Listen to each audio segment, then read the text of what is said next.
Donc, je vais vous présenter 3 études que j'ai réalisées pendant ma thèse, qui a été financée par Biotop et encadrée par le Muséum national d'histoire naturelle dans le laboratoire CESCO.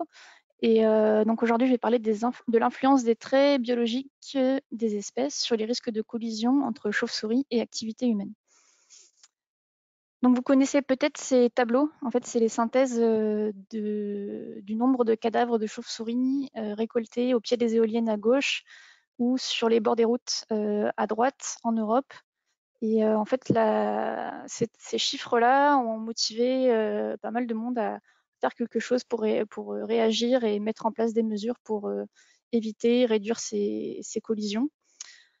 Pour mettre en place des mesures, c'est important de comprendre quelles sont les espèces les plus à risque dans ces deux types de collisions. Alors, quand on prend les chiffres bruts de mortalité, on se rend compte que, par exemple, il y a 2 fois plus de cadavres de pipistrelles communes qui sont retrouvés par rapport aux cadavres de noctules communes. Par contre, ça ne veut pas forcément dire que la pipistrelle est plus sensible aux mortalités, parce qu'on sait aussi qu'il y a beaucoup plus d'individus de pipistrelles communes. Donc, en fait, ça peut juste augmenter la probabilité des pipistrelles de rentrer en contact avec des éoliennes.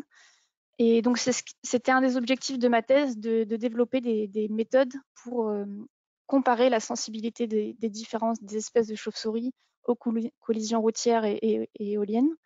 Et dans un deuxième temps, on a voulu comprendre qu'est-ce qui faisait qu'une espèce était plus sensible qu'une autre. Et pour ça, on a étudié l'écologie comportementale des chauves-souris et on a aussi regardé les liens entre les traits biologiques et les comportements de vol. Donc ça, je vais présenter ça plus tard. Donc les collisions, ce sont le produit de différents événements conditionnels. On peut étudier les collisions directement en comptant les cadavres, ou alors on peut étudier chacun de ces événements conditionnels un par un. Et c'est ce que j'ai fait pendant la thèse.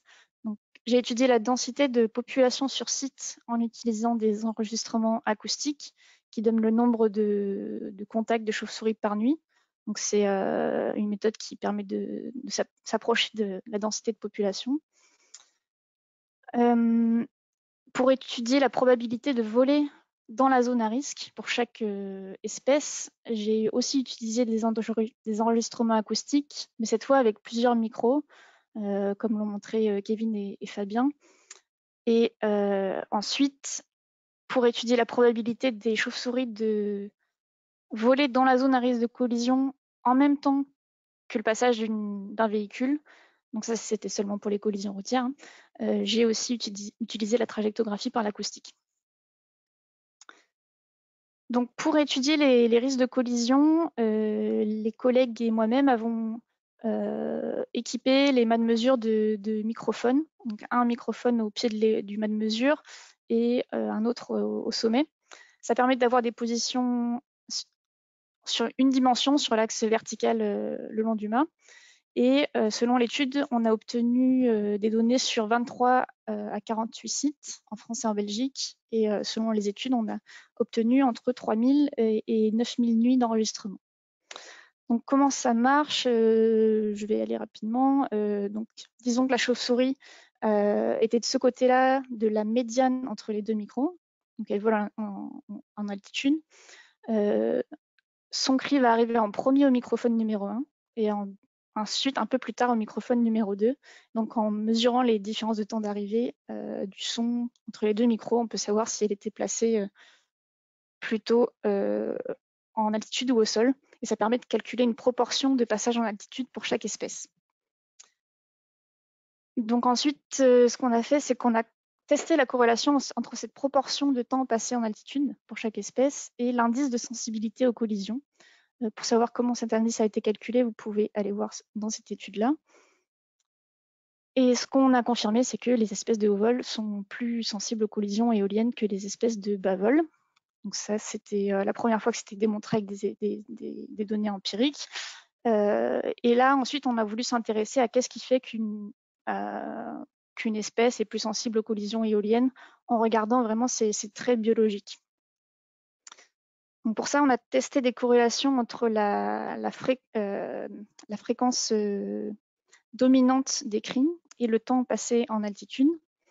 Et on a confirmé encore, avec des données empiriques, c'est que les espèces de haut vol utilisent des basses fréquences et que les espèces de... Donc c'est des basses fréquences qui permettent d'avoir une plus grande portée acoustique, et les espèces de bas vol utilisent des hautes fréquences qui leur permettent d'avoir une meilleure résolution. Et ensuite, on a aussi vu que les espèces de haut vol possédaient des ailes beaucoup plus étroites qui leur permettent de parcourir de longues distances sans perdre, en perdant le minimum d'énergie, alors que les espèces de bas vol ont des ailes assez larges qui leur permettent de manœuvrer dans la végétation. Pourquoi c'est intéressant? C'est notamment intéressant parce que on pourrait peut-être appliquer ces résultats-là dans des zones ailleurs dans le monde où on ne sait pas en fait quelles espèces sont les plus sensibles aux collisions éoliennes, et ça nous permettrait peut-être de prédire en fait quelles espèces sont les plus à risque. Nous passons ensuite aux collisions routières. Cette fois, j'ai utilisé 4 microphones pour obtenir des positions 3D. J'ai équipé 66 sites sur des routes départementales ou nationales dans le sud de la France, et j'ai obtenu plus de 120 000 contacts et plus de 30 000 trajectoires. Donc ça, c'est ce que ça donne vu de dessus. Et ces trajectoires-là m'ont permis de calculer pour chaque espèce encore la proportion de vol dans la zone à risque de collision. Alors pour les résultats, en fait, j'ai eu des résultats pour chaque espèce individuellement, mais aujourd'hui, je vais vous montrer une synthèse pour 3 guildes. Les écolocateurs longue portée, les écolocateurs moyenne portée et les écolocateurs courte portée. Avec ma méthode, je ne peux pas étudier les rhinolophes, donc ils ne seront malheureusement pas présentés. Alors l'hypothèse qu'on avait là, c'était que vu que les écolocateurs courte portée, donc les myotis, les plécotus et la barbastelle, a priori, vu qu'ils volent plus bas, on s'attend à ce qu'ils soient plus sensibles aux collisions routières que les autres guildes. Donc c'était assez simple comme hypothèse. Et en fait, c'est pas du tout ce qu'on a trouvé. Donc j'étais un peu perturbée. Ce qu'on a trouvé, c'est qu'en fait, a priori, les écolocateurs moyenne portée sont plus sensibles aux collisions éoliennes que les écolocateurs courte portée. Comment est-ce que j'ai calculé ça? En fait, j'ai multiplié la proportion d'individus dans la zone à risque avec la proportion d'individus dans cette zone à risque qui passaient en même temps qu'un véhicule. Et ensuite, par curiosité, on a regardé quel était le nombre de contacts à risque de collision par kilomètre et par nuit dans notre zone d'étude. Et pour ça, j'ai rajouté au calcul la multiplication avec la densité d'individus, le nombre de contacts par nuit. Et là, bon, on a trouvé ce chiffre-là. Donc, on estime qu'il y a à peu près 1000 contacts de écolocateurs moyenne portée. Donc, c'est le groupe des pipistrelles et du minioptère qui seraient à risque de collision par kilomètre et par nuit. Et ça, c'est forcément une surestimation parce qu'on n'a pas vraiment observé des vraies collisions. On a observé un risque de collision, quoi.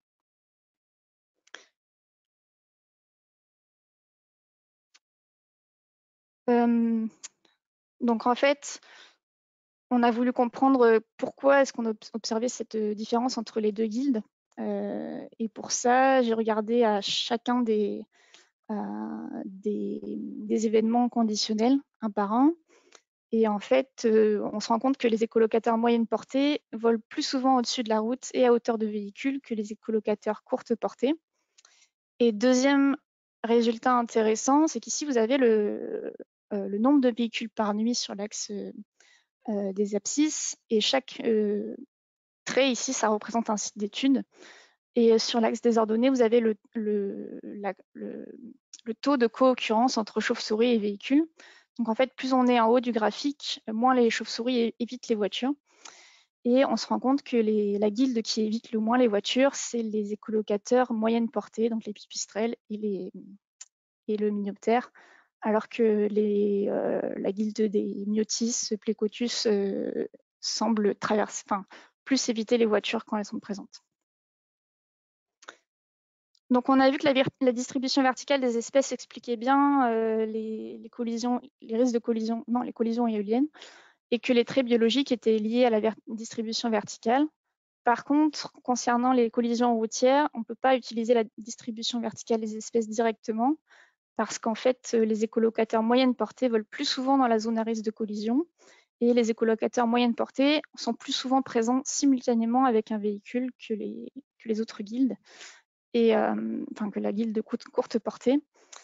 Alors mon interprétation de ce résultat, c'est que c'est possible que en fait, les pipistrelles et le myoptère utilisent les routes comme des terrains de chasse, et donc ils prendraient plus de risques pour chasser au-dessus de la route, alors que les murins et les oreillards transiteraient probablement le long des routes, mais éviteraient de chasser à ces endroits-là.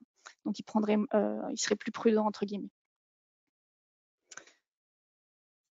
Ce que je pense important comme message, c'est que les cadavres comptés sont vraiment le produit de plusieurs événements conditionnels. Donc, pour comprendre comment ont lieu les collisions et comment les éviter et les réduire, ça semble vraiment important d'étudier les densités de population d'un côté et les comportements des espèces de l'autre, pour comparer différents sites d'études et proposer des mesures adaptées.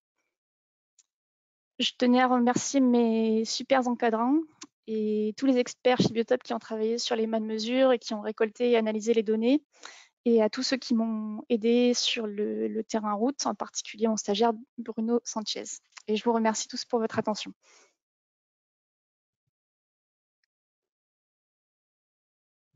Merci Charlotte pour le timing. On a une question de Johan Roulet qui demande si ça expliquerait la perception lointaine. Alors, on peut demander à Johan de préciser sa question, je pense. Ah, les phares, d'accord. Est-ce qu'on peut reformuler la question? Je peux prendre la parole, peut-être ce sera plus rapide. Oui, vas-y. Merci. Oui, c'était je pose la question par rapport au. Parce que tu dis que les oreillères et les murins évitent plus facilement les voitures, si j'ai bien compris, alors qu'ils ont le même risque de collision. Et est-ce que ça pourrait pas être un effet répulsif des phares qui permettrait de détecter les véhicules de loin? Donc en fait, le risque de collision global est semble être plus important pour les pipistrelles que pour les murins oreillards, parce que justement, ils sont moins présents au-dessus de la route quand il y a une voiture. Et est-ce que c'est parce qu'ils détectent mieux les phares? C'était ça la question? Ouais, c'est ça. En fait, je me demandais comment est-ce que les murins oreillards pouvaient avoir moins de risque de collision que les pipistrelles. Tu me disais que les phares, ça peut être une explication, sachant qu'ils les détecteraient de plus loin, qu'ils auraient un effet répulsif de loin, en fait. Ils ne s'engageraient pas s'ils voyaient les phares. Et parce qu'ils seraient plus sensibles à la pollution lumineuse, par exemple? Ouais, par exemple, oui. Oui, ce serait une explication. Ouais.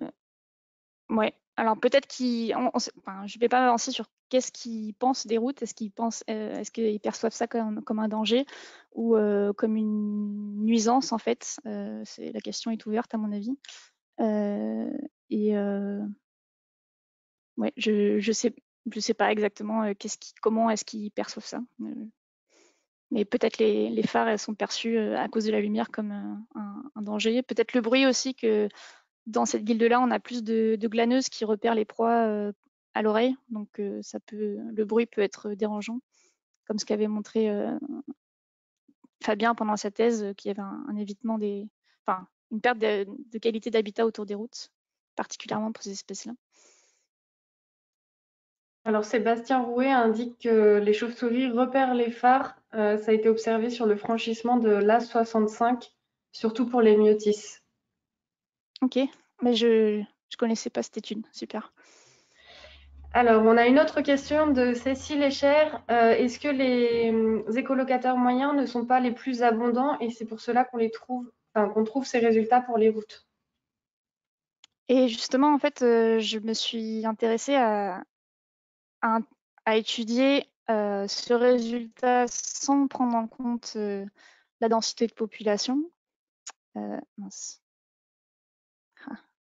Donc c'est ce qu'on a à gauche. En fait, j'ai multiplié juste le comportement. Enfin, j'ai juste observé la proportion d'individus à risque. Donc il n'y a pas de notion d'abondance. Par contre, sur le graphique de droite, on a la densité de population qui est prise en compte. Et que ce soit avec la densité de population ou sans, on a toujours cette guilde des moyennes portées qui sont les plus sensibles ou qui payent le plus lourd tribut, a priori. Merci. Alors, on a une autre question de Stéphane Vincent qui demande pourquoi les rhinolophes ont été exclus du protocole mortalité routière. Oui, ça aurait été. Je pense que voilà, j'ai fait des conclusions sur la guilde des courtes portées et ça concerne pas les rhinolophes et ça c'est important de l'avoir en tête. Et pourquoi est-ce qu'ils ont été exclus? C'est parce que en fait ils ont un sonar très très court et j'ai des microphones qui ont des écarts de 5 à 20 mètres à peu près.